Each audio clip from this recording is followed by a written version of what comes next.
kuumwa kwa kifua.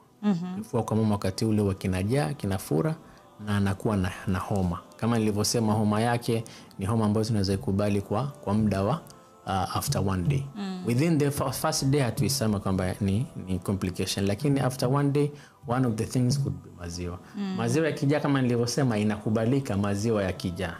So maziwa yakishajaa pale, yule mama anajaribu kumpatia mtoto. Akimpatia mtoto, yule mtoto anajaribu kusak. Akinyonya, saa nyingine huwa lile titi linafanya kama kufanya cracks. Sasa likifanya cracks, yule mtoto anaendelea kunyonya.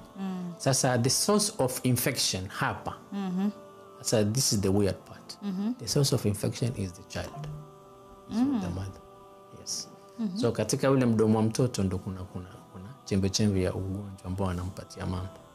Why I'm saying this, it's very important. Ndo ambayo inafanyisha titi ile nipple ina crack, ama ndo inafanyisha uchungu kwa ile nipple? Sasa hapa najaribu, tushakuwa na ishaanza kucrack. Okay?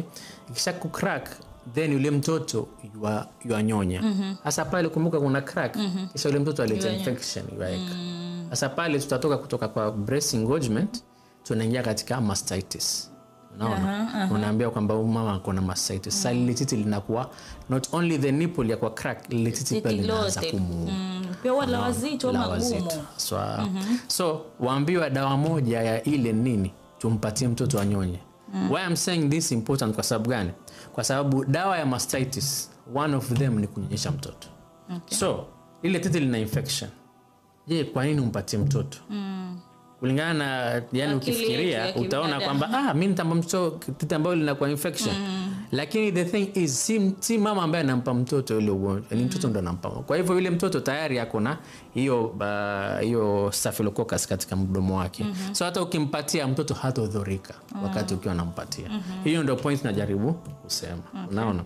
So hiyo kufura kifua inatokezea pia ambayo ni immediate, na mama anakuwa na sangine kunakuwa na shida na favoritism.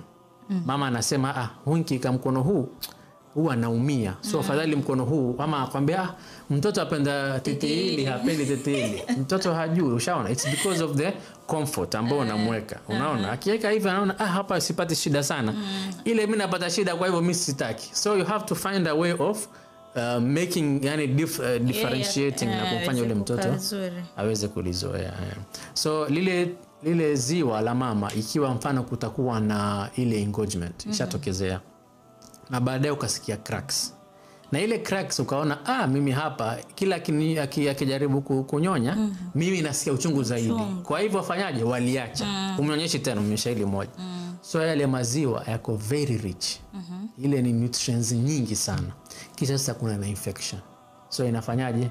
Yale maziwa yanabadilika yanakuwa usaha. So nikifika ikiwa usaha linakuwa gumu sana. So ikiwa ishakuwa usaha lazima tukate tutoe usaha. Ukate hilo titi?